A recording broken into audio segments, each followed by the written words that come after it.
We don't follow any kings. We can ride and we can sing.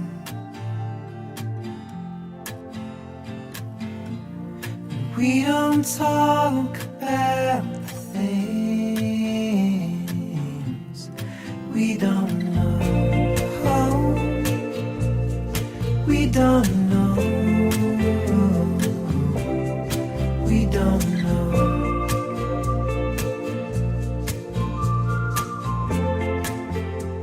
Merci d'être là. Merci d'être à l'écoute des podcasts de l'aubergiste. Vous le savez qu'il y en a plusieurs.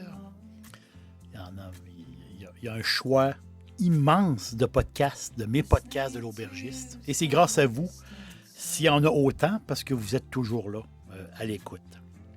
Justement, dans un podcast nommé France, je parle de ce pays-là, je parle de la France du vin. Et justement, la France, c'est pas là que le vin est né. C'est plutôt en Géorgie, sur la mer Noire. La France, c'est pas le plus gros producteur en volume de vin. C'est l'Italie qui a la médaille d'or. La France, c'est pas là où il y a le plus d'hectares de vignobles. C'est en Espagne où il y a le plus d'étendue de vignobles. Mais la France, ce qui est particulier de la France, c'est le nombre de vins différents, de styles différents, les appellations et aussi les appellations sous-régionales. Donc, il y a énormément de choix. C'est la quantité, le choix qu'il y a et des styles différents. C'est ça qui va caractériser la France. Et justement, j'ai des recommandations à vous faire. Et en même temps, on va faire une petite tournée de la France. Donc, de la frontière espagnole jusqu'à Montpellier, sur le bord de la Méditerranée, mais tout l'arrière-pays, le Languedoc-Roussillon, c'est cet grand espace-là, le Languedoc. C'est un lieu ensoleillé, c'est un lieu extraordinaire. Et là-bas, dans le Languedoc, il y a une espèce de petite poche de soleil qui s'appelle la Clappe. C-L-A-P-E, la Clappe. C'est plus de 3000 heures d'ensoleillement par année à cause des vents. Paraît-il qu'il y a 13 vents qui repoussent les nuages tout au long de l'année. Et c'est ça qui amène énormément de soleil dans la Clappe. La Clappe est reconnue pour certains vins assez intéressants. Un que j'aime beaucoup, le château Rouquette-sur-Mer. Rouquette-sur-Mer, cuvée amarante. C'est de toute beauté, là. Le château Rouquette-sur-Mer. C'est un montage de 4 cépages, Grenache, Syrah, Carignan, Mourvèdre, à peu près à part égale. Et là, vous avez un vin concentré, un vin racé, pas dispendieux du tout. Et ça goûte le sud. Ça goûte le sud, c'est bon. Et ce qui est particulier de la Clappe, c'est qu'à l'époque des Phéniciens, le massif de la Clappe était une île. Et la Clappe, en occitan, donc dans cette langue-là ancienne, la Clappe voulait dire un tas de cailloux. Quand il y a une clappe, c'est comme un genre de tas de cailloux. Donc, c'était une île un peu rocheuse. Et là, sur cette île-là, il y avait des endroits où on faisait pousser de la vigne. Et la Clappe, c'est particulier parce que cette île-là s'est rattachée au continent avec les sédiments du fleuve, de l'Aude. Donc, les sédiments ont rattaché la Clappe au continent. Un coin particulier vraiment du sud français, du Languedoc. Et je vous recommande le château Rouquette-sur-Mer. Très bon vin, très, très bon vin. On va continuer notre route, on se promène. Justement, la route des vins, il y en a des magnifiques routes des vins. En Alsace, une route des vins peut-être moins connue. Et là, c'est plein de petits villages pittoresques alsaciens, comme le petit village de Ribeauvillé. Ribeauvillé. Si vous googlez Ribeauvillé, vous allez voir de toute beauté les petits villages alsaciens. Et justement, vous faites cette route-là. Et la capitale du vin de l'Alsace, cette belle ville de Colmar, mais tout autour de Colmar, ben, il pousse du raisin, vraiment le fun, là. Pinot Gris, Gewürztraminer. Et souvent, ben, ces vins-là, ils vont être attaqués par une pourriture noble. Cette pourriture-là va concentrer le sucre dans le raisin et ça va donner justement des vins incroyables, des vins gastronomiques, des vins très fruités, un peu plus sucrés, particuliers. Moi, ce que j'aime beaucoup de l'Alsace, c'est seulement, c'est un, c'est un, c'est un cépage, je crois que c'est 8% ou 10% de l'encépement alsacien, c'est le sylvaner. Le sylvaner qui est moins soutenu que le Riesling, un peu moins aromatique que le Riesling, mais le sylvaner, c'est parfait pour le plateau de sushi. C'est parfait, c'est incroyable. C'est la perfection. Pourquoi? Parce que il ne va pas prendre le dessus. Les sushis, ben, c'est du riz, c'est du poisson, c'est des petits légumes. Donc souvent, ça a un goût fin. Et le sylvaner ne va pas trop prendre le dessus pour cacher le goût du sushi. Moi, j'aime beaucoup. Justement, je vous recommande un sylvaner, le René Muré. René Muré, très bon prix. Un vin délicat, un vin équilibré, un excellent sylvaner, un vin sec. Et vous allez adorer le René Muré sylvaner. Après le Languedoc, après l'Alsace, on s'en va en Loire. La Loire, peut-être une région viticole, une des plus grandes régions viticoles. Moi, j'ai une affection avec la Loire par rapport au Sancerre, par rapport... moi, je suis un fan fini de Sancerre. Justement, il y a un podcast qui s'appelle Mégalithe.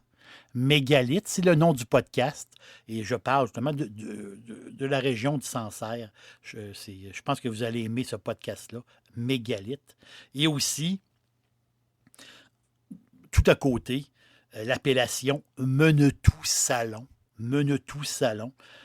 C'est un peu comme les bébés Sancerre, si je peux dire. Donc, il y a un podcast qui parle d'une histoire vraiment le fun. C'est un personnage vraiment particulier. Je vous conseille aussi le podcast qui s'appelle Cœur. C'est le nom du podcast, Cœur. Je pense que vous allez aimer. Mais, justement, la Loire, cette Loire-là, avec ces vins blancs-là, tout à fait merveilleux. Mais juste là, tu as la ville de Saumur. Saumur et l'appellation Saumur-Champigny. Saumur-Champigny, qui est une centaine de vignerons à peu près, au maximum. Et c'est le cépage, là on est en rouge, on est dans la Loire, mais en rouge. Le cépage, c'est du Cabernet Franc, du Cab Franc, sur des sols de sable, assez sablonneux sablonneux et argileux. Et les experts disent, puis on le ressent quand on boit le vin, ça fait ressortir la fraise, justement, de ce Cabernet Franc-là, qui est extraordinaire. C'est un Saumur Champigny. Et je vous conseille vraiment d'essayer justement un Saumur Champigny. Le domaine des Roches-Neuves. Le domaine des Roches-Neuves. Saumur Champigny, c'est l'exemple parfait que je viens de vous donner. Donc, pour toute cette fraise-là qui ressort et la fleur, c'est très sexy comme vin, vraiment, vraiment bon. Domaine des Roches-Neuves. Et on va filer dans le coin de Bordeaux. Bordeaux, c'est l'infini quasiment. Bordeaux, rive gauche, 14 appellations, rive droite, 46 appellations.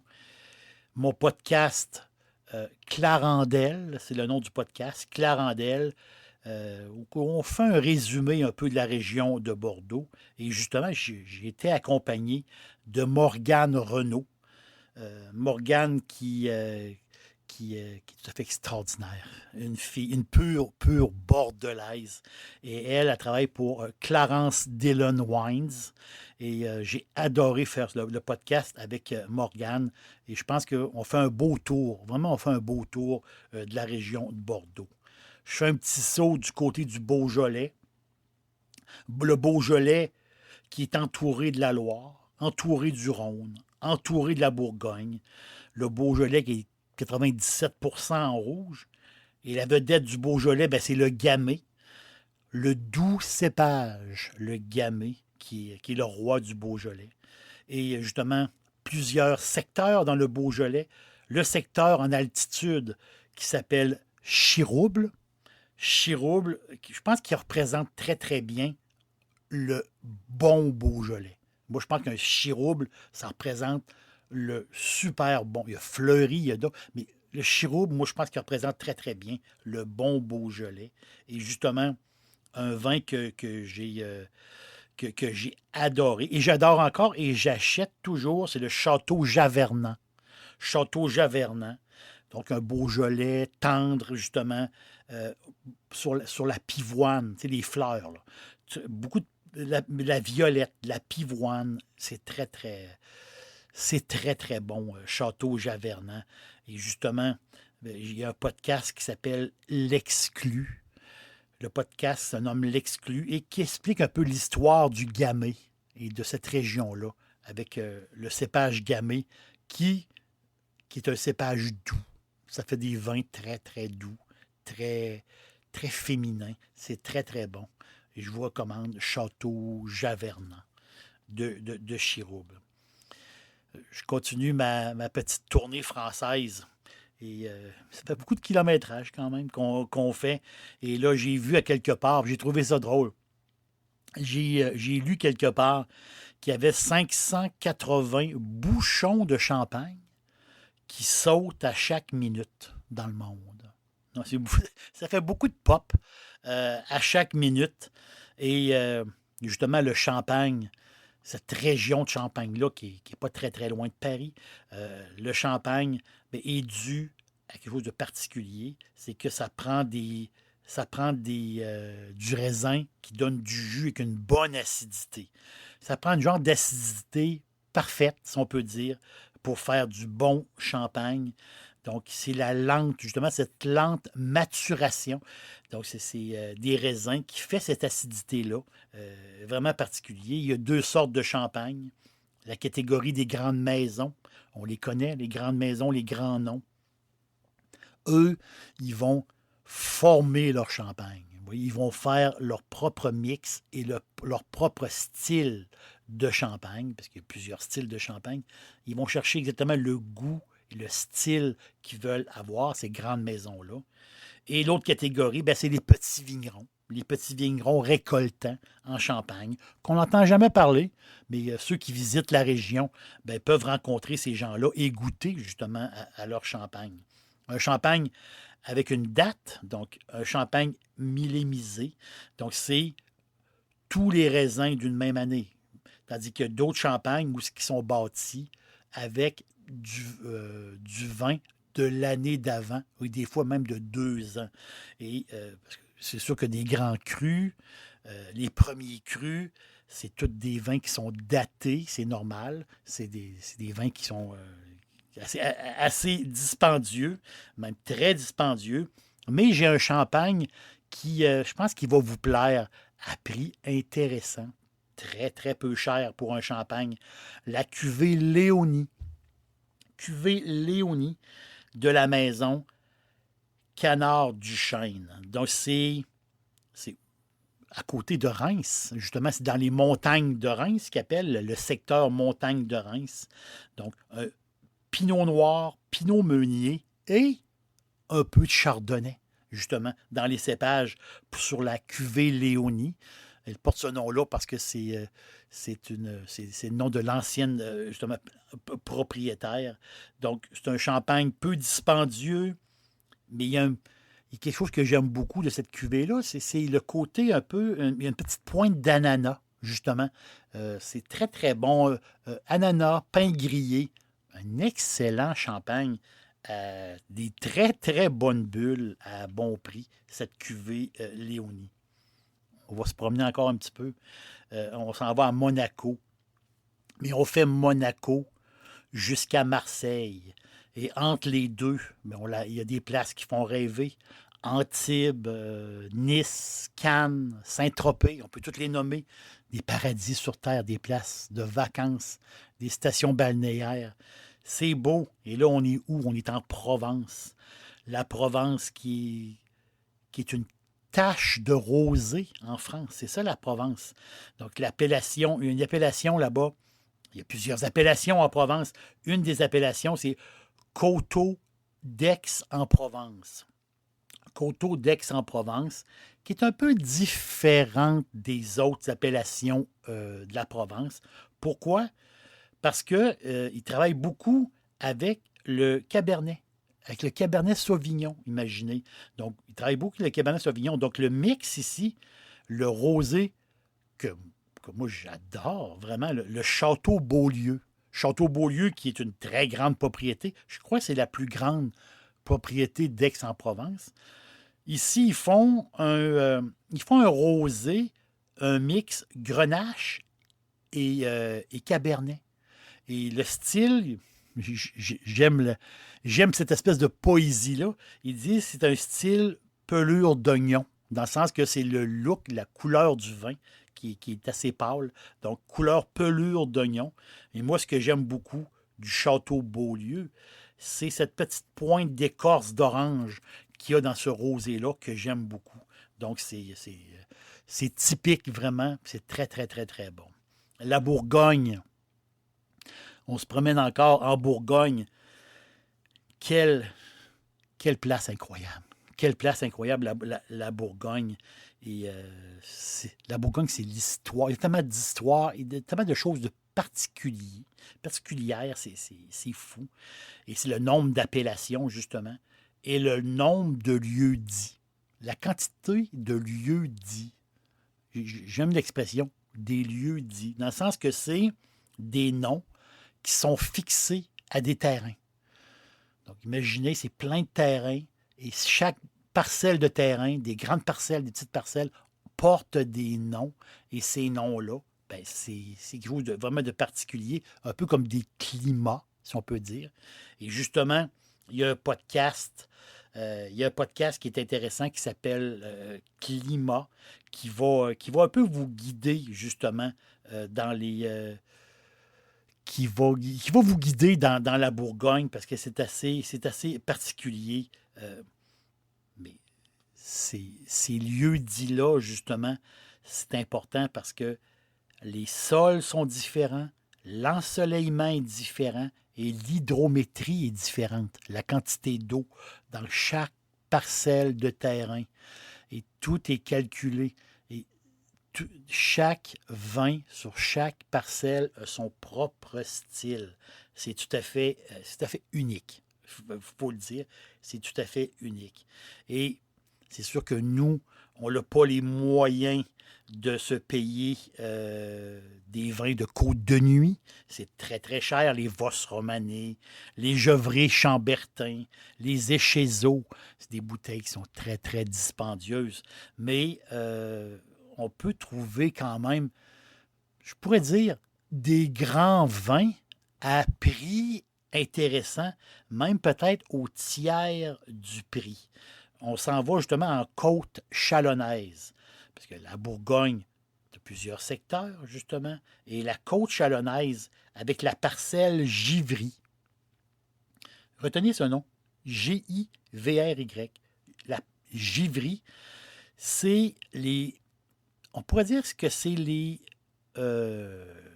vins solaires de la Bourgogne. Parce que c'est les premiers à faire des vendanges, parce que Givry, c'est c'est le sud, c'est le dernier, les Givry, c'est des vins rouges, c'est les vins rouges les plus au sud de la Bourgogne. C'est pour ça qu'ils appellent un peu comme les vins solaires de la Bourgogne, des vins sudistes, carrément. Et le domaine Ragot, premier cru, domaine Ragot, c'est sûr on est en Bourgogne, on est dans le pinot noir, hein, c'est le pinot noir au complet, mais c'est un pinot noir avec une présence, avec des épaules. Un pinot noir, c'est du givry. Hein, c'est du givry. Le domaine Ragot, je pense que vous allez adorer ce vin-là. Et il est au tiers du prix. C'est sûr qu'on ne peut pas le comparer au grand pinot de la Côte de Nuit.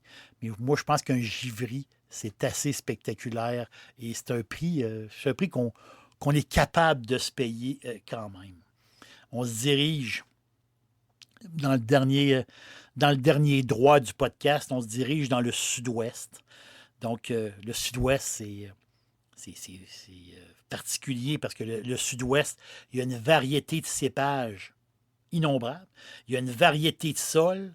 Et justement, tout ce mélange-là, énormément de cépages, sont presque toutes là, justement, dans le sud-ouest.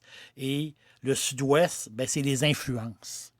Tu as l'influence de l'Atlantique, tu as l'influence des Pyrénées, des montagnes, et tu as l'influence de la Méditerranée. Donc, c'est ce secteur-là, justement, le sud-ouest, au pied des Pyrénées, mais encore un petit peu plus au nord. Et des fois, c'est un petit peu plus à l'est. Mais ce sud-ouest-là, c'est surprenant, mais on ne peut pas fixer un style particulier, à part, c'est sûr qu'avec les années, les gens vont dire les vins du sud-ouest, les vins rouges, c'est des vins assez austères.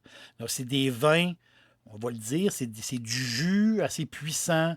Souvent, les cépages, ben, c'est du Malbec. Le cépage, ben, c'est du Tana. C'est du Cabernet Sauvignon. Donc, c'est quand même des vins avec une certaine puissance.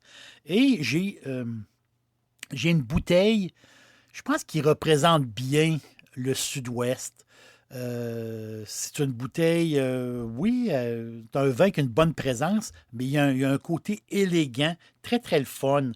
Parce qu'on sait que c'est un vin de l'appellation Bergerac. Bergerac, c'est une appellation plus ou moins connue, c'est normal. C'est une région qui a été longtemps étouffée par Bordeaux, parce que Bordeaux contrôlait la rivière, la Dordogne. Et en contrôlant la Dordogne, ben, les vignerons de Bergerac étaient un peu pris chez eux, dans leur canton, si je peux dire. Mais Bergerac, il y a du fouinage intéressant vraiment dans cette appellation-là du sud-ouest. Le nom du vin, c'est Château des Tours des Gendres. Château Tours des Gendres. Château Tours des Gendres. C'est un mélange de vin étoffé et de vin élégant. C'est l'image du vin du sud-ouest.